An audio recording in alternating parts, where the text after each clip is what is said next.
Hey everyone, it is late at night and I am Norman. I accidentally bought 2 vintage Russian watches. What? And that got me thinking about the Poljot that I actually own.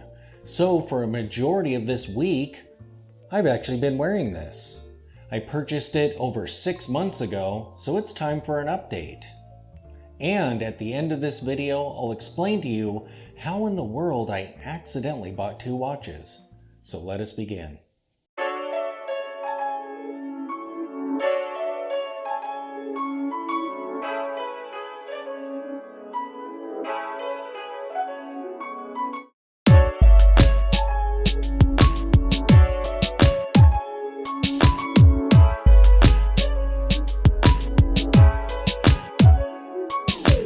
Here is the Poljot after over half a year. As you can see, it's still in great shape. The case isn't even scratched.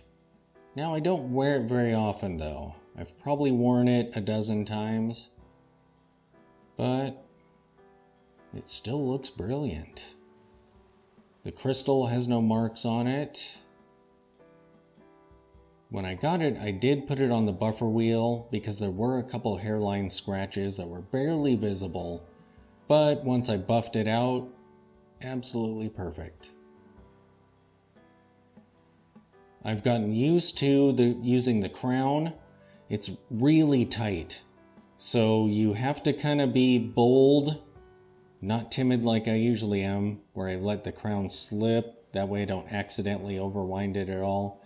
You've got to kind of be bold and grip that and just be paying attention. I usually put it right up to my ear so I can hear that it's moving there.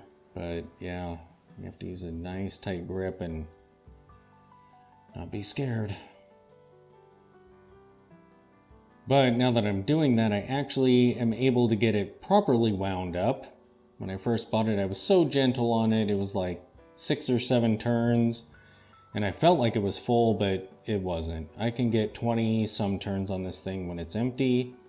And so it actually runs and doesn't just randomly stop. It is running 1 to 2 minutes fast though.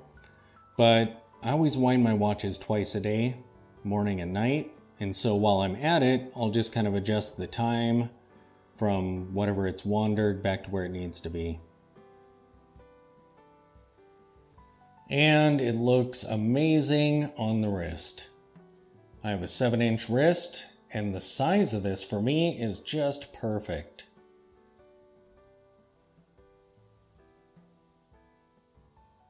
I have it back on the original strap because I had to commandeer the Rios Shell Cordova, and I had this on and put it on a different watch. I believe it was actually the Max Bill that strap had to go to. Now, given how amazing this dial looks, pretty sure that this is a Franken watch, and it's been redialed and everything, but you know, when you're buying these, they're under $100. And so for me personally, I don't really know a whole lot about them. I really buy them simply on the aesthetics.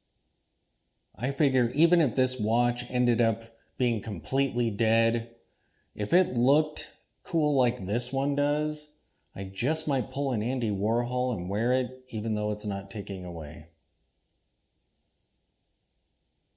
But after half a year, this thing is still brilliant. So last week I was scrolling through eBay listings and I found a great vintage Russian watch. I'm not going to go into the details of either of these yet. I'll introduce you to them when they arrive.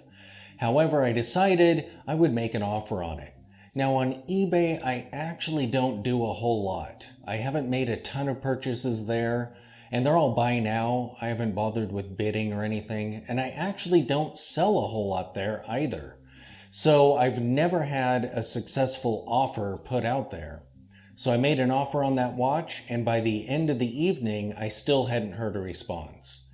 However, I was kind of bored again, so I went through some more eBay listings and found a brilliant Poljot there, and I made an offer on that watch. Immediately, the offer was accepted. Now, what I didn't realize is that when an offer is accepted, and stupidly I didn't realize this, when an offer is accepted, you have purchased that item. I assumed that if an offer was accepted, I would get a notification from eBay asking if I wanted to purchase it now because the seller accepted. Well, so I had a Poljot on the way, and a couple hours later, boom, the other watch's offer was also accepted. So now I have 2 Russian watches en route to my house at the end of the summer. So that is how you accidentally buy 2 watches. Thanks for watching.